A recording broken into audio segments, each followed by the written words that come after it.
बिस्मिल्लाहिर्रहमानिर्रहीम। गर्ल्स, अभी हम कर रहे थे कॉन्फ्रेंसेस इन इंटीजर्स मॉड्यूलो एम। तो उसमें आपकी बुक में है थ्योरम 4.2। ये फर्स्ट थ्योरम है इस टॉपिक का। छोटा सा इजी सा थ्योरम है, ये हमने करना है। थ्योरम 4.2 आपकी बुक में है। इसमें क्या है? Statement let a b be any two integers, then a is congruent to b mod m if and only if a b have the same remainder after division by m. A b leave the same remainder when divided by m। दोनों का remainder same होगा। If and only if की condition है। इसका मतलब है कि definition को हम इस चीज से भी रिप्लेस कर सकते हैं। यही चीज है जो आपकी सेकंड डेफिनेशन मैं आपसे कह रही थी कि दो नंबर्स कॉन्ग्रुएंट कब होते हैं? जब दोनों से रिमाइंडर सेम आए, जब हम उसको डिवाइड करें। उसका हम प्रूफ स्टार्ट करते हैं। इफ एंड ओनली इफ की कंडीशन है, कन्वर्स भी प्रूफ करना है। तो सबसे पहले तो हम ऐसा करते हैं कि ए और बी दो इंटीजर्स हैं, इनको m से जब हम डिवाइड करेंगे तो रिमाइंडर क्या आता है वो हम लिख लेते हैं। जब a को डिवाइड किया तो q1 क्वोशंट और r1 रिमाइंडर, और b को डिवाइड करें तो mq2 प्लस r2। ए को डिवाइड करेंगे रिमाइंडर r1, b को डिवाइड करेंगे उसी सेम इंटीजर m से तो रिमाइंडर r2। दोनों का रिमाइंडर हमने r1 और r2 लिख लिया। और दोनों रिमाइंडर्स आपको पता है कि जो नंबर डिवाइड जिससे डिवाइड कर रहे हैं उससे छोटे होते हैं। r1 और r2 दोनों both are less than m। ठीक है। हमने क्या प्रूफ करना है? कि रिमाइंडर्स आर सेम। तो ए कॉन्ग्रुएंट टू बी हम सपोज कर लेते हैं। रिमाइंडर्स आर सेम, आपने प्रूफ करना है। ए माइनस बी करेंगी, इन्हीं दोनों इक्वेशंस को माइनस करेंगी तो ये इस तरह से आ जाता है। रिमाइंडर का यहाँ पे आता है r1 माइनस r2। दोनों m से लेस थे तो r1 माइनस r2 भी लेस देन m होगा। ठीक है। अच्छा, a कॉन्ग्रुएंट टू b अगर आप सपोज कर लें, this means that m divides a minus b। ठीक है। अब इक्वेशन नंबर 1 को देखें। अगर m आपका a माइनस बी को डिवाइड करता है, m आपका इक्वल की दूसरी साइड पे इस पूरी टर्म को भी डिवाइड करता है, तो बाकी आपका ये बच गया। फिर m इसको भी डिवाइड करेगा, यानी m divides r1 minus r2।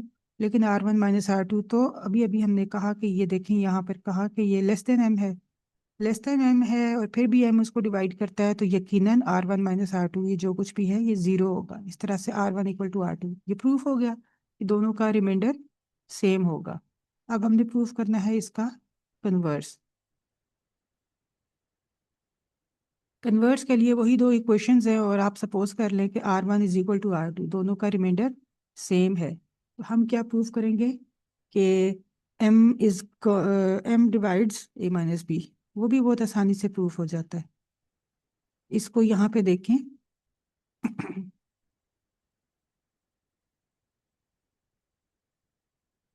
हाँ जी।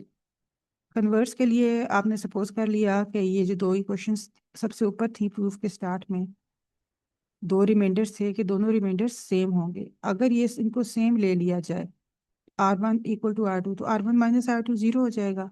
ये ऊपर जो आपकी इक्वेशन नंबर 1 है इसमें पुट करें तो r1 माइनस r2 हो गया आपका जीरो। और बाकी कौन सी इक्वेशन बच गई? a minus b is equal to m into q minus q one minus q two, ये बच गया। अब इसमें राइट हैंड साइड को तो m डिवाइड करता है, m multiplied by something equal to a minus b आता है।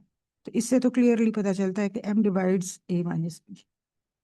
ठीक है। m फैक्टर है ना, a माइनस बी के आगे फैक्टर्स बने हुए हैं एक तरह से। m फैक्टर है a माइनस बी का तो m divides a minus b. अगर m डिवाइड करता है तो a is congruent to b mod m।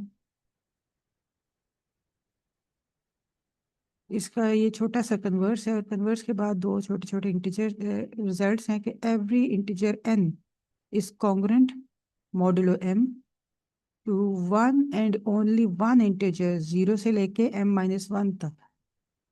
इनमें से सिर्फ एक इंटीजर से ही कॉन्ग्रुएंट होगा। जो भी इंटीजर ले लें वो इनमें से किसी एक के बराबर ही आएगा।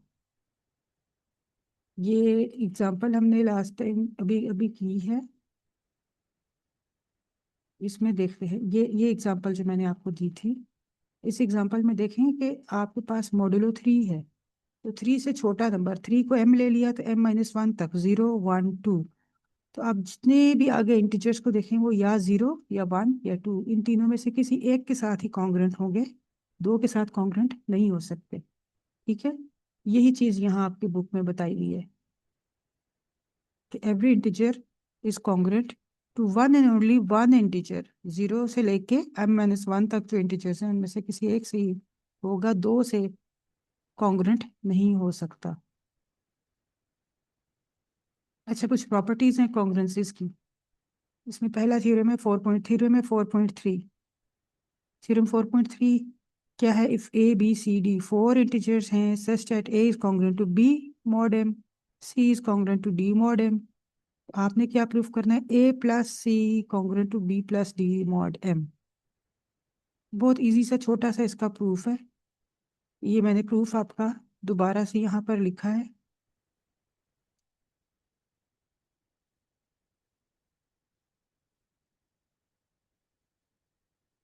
ए plus C equal to B plus D mod M, ये आपने प्रूफ करना है। ए congruent to B mod M का मतलब क्या हुआ? एम डिवाइड्स ए माइनस बी।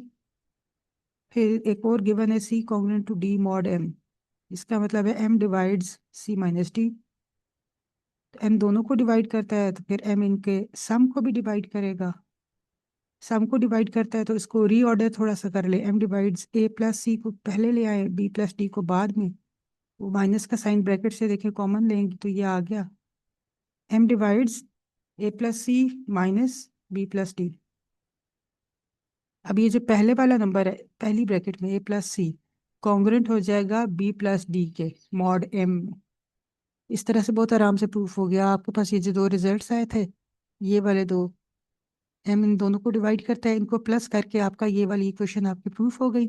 अब इसी इक्वेशन में ये जो सेकंड पार्ट है थ्योरम का, ये देखें बुक में जो सेकंड पार्ट है A minus C divides congruent to B minus D, ये भी बिल्कुल पार्ट 1 की तरह हो जाता है। हम प्लस के बजाय माइनस कर देंगे।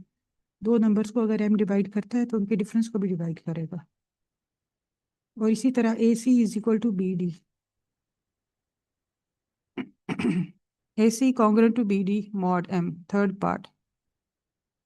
सिंपल सा थर्ड भी इजी सा है कि ए कॉन्ग्रुएंट टू बी और सी कॉन्ग्रुएंट टू डी का मतलब है आप उसको, एक तो हम उसे इस तरह से लिख सकते हैं कि एम डिवाइड्स ए माइनस बी, दूसरा हम यूं भी लिख सकते हैं A is congruent to B का मतलब है A is equal to m(q1 plus B). इसी तरह C is equal to m(q2 plus D), क्योंकि m से डिवाइड करेंगे तो डी रिमाइंडर आएगा। तो ये वाली जो दो वैल्यूज है ए और सी की, हम ए सी के लिए इन दोनों को करते हैं मल्टीप्लाई।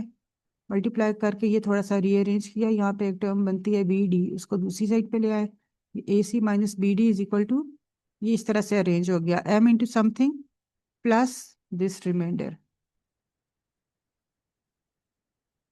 तो A C minus B D आपका इस फॉर्म में आ गया, इसका मतलब है M divides A C minus B D, यहाँ पे ये रिमाइंडर आ रहा है। ठीक हो गया। अच्छा, अब गर्ल्स एक एक ये छोटा सा रिजल्ट है कोरोलरी। ये क्या है? ये पेज 68 ही है आपकी बुक का। If A is congruent to B mod M, तो N A is congruent to N B mod M. ठीक है, ए कॉन्ग्रुएंट टू बी जैसे ऊपर है इसी तरह से हम एन से मल्टीप्लाई कर देंगे दोनों साइड्स को। ये मैंने यहाँ आपके लिए प्रूफ सिंपल, बिल्कुल सिंपल करके लिखा हुआ है, कोरोलरी है। If A is congruent to B mod M, ये आपको गिवन है, इसका मतलब है एम डिवाइड्स ए माइनस बी। अगर ए माइनस बी को डिवाइड करता है तो उसके साथ एक और नंबर मल्टीप्लाई कर दे एन, तो एम उसको भी डिवाइड करेगा। ए माइनस बी को जो डिवाइड कर रहा है, एम डिवाइड्स दिस, एन को अंदर मल्टीप्लाई कर दे, M divides N A minus N b.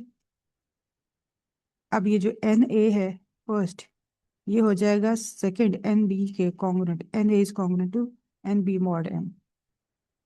ये बड़े आराम से आपका प्रूफ हो गया, लेकिन इसका कन्वर्स प्रूफ नहीं है।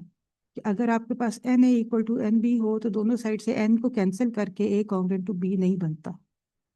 इसकी छोटी सी एग्जांपल है, अगर आपसे पूछा जाए कि why the converse is not true, we have proved that converse is not true, तो आप भी इसी तरह छोटी सी कोई एग्जांपल बना देंगी। ये 6 है, 2 × 3 यानी 6। मॉड 4 की बात करें तो 6 is congruent to 2 mod 4। 6 congruent to 2 mod 4। 6 को अगर हम मॉड 4 में करें तो 4 से डिवाइड करने के बाद 2 रिमाइंडर आता है। अब 6 को मैंने 2 × 3 लिखा है, 4 को 2 × 1 लिखा है। अब दोनों साइड से अगर हम 2 को कैंसिल करें तो 3 कॉन्ग्रुएंट टू 1 मॉड 4 होना चाहिए। ऐसे तो नहीं होता, मॉड 4 में 3 3 ही होता है, 1 1 ही होता है। यहाँ से ये इस तरह से मैंने इसका कन्वर्स प्रूफ कर दिया कि ये ट्रू नहीं है। लेकिन कन्वर्स क्या होता है? Converse of the above statement is true, यानी n A equal to N b का मतलब है ए congruent to b. N cancel कर सकेंगे हम कब? जब एम और एन, एक नंबर वो जिससे मॉडुलो ले रहे हैं, एक नंबर वो जो दोनों साइड से कैंसिल करना है, अगर ये रिलेटिवली प्राइम हो तो आप कर सकती हैं दोनों साइड से कैंसिल। ठीक है, यानी यहाँ इस एग्जांपल में, ये जो ऊपर एग्जांपल है, इसमें हमने मॉड 4 था और 2 को कैंसिल कर रहे थे। 4 और 2 रिलेटिवली प्राइम नहीं है, इसलिए नहीं कैंसिल कर सकते।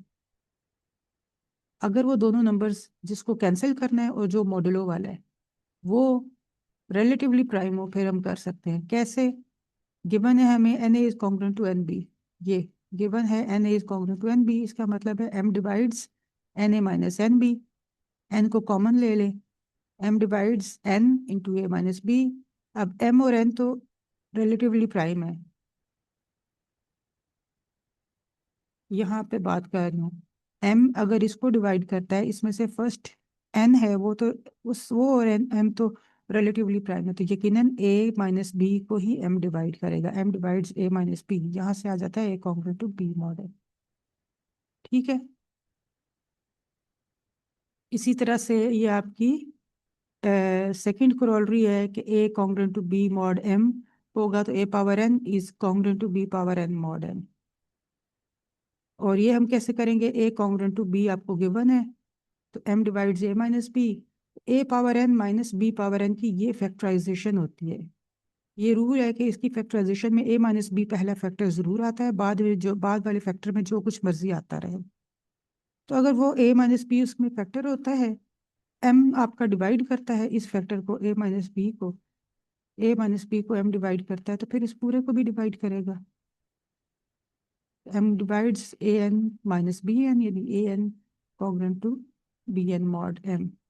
ठीक हो गया।